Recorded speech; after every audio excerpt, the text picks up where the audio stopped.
Сәлем дуслар. Мин Казанда яшәвем белән горурланам һәм аның тарихи урыннары белән кызыксынам. Бүген сезгә Спас манарасы турында сөйләшәкмен. Манара кайсы яктан гына килмә безне зур сәгатьләре белән каршы ала.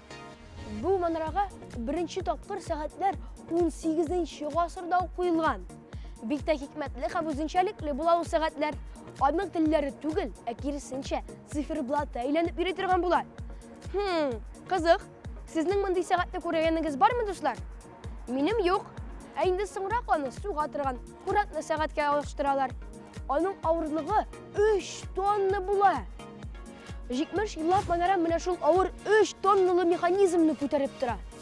Һәм 20нче гасырда гына аны җиңелрәк электр сәгатенә алыштыралар. Аның авырлыгы 87 килограмм була.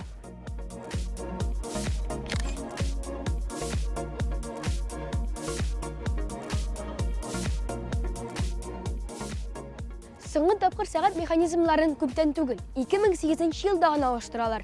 Компьютерлаштырылган сәгать механизмларының саны 3.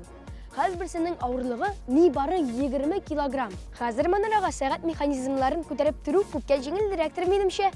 Минутларны күрсәтүче укның озынлыгы 2 метр булса, сәгатьләрне күрсәтүче укның озынлыгы 1 метр 60 сантиметр. Кызык, сәгать уклары миннән дә озынрак икән.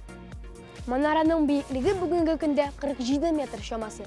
Аның очында йолдызның авырлыгы күз алдына китерәсезме, дуслар? 1620 килограмм! 16нчы гасырда төзелгән манара бүген дә шәһәр кунакларын һәм казанлыларны Кремльгә керү юлында каршы ала, озатып кала.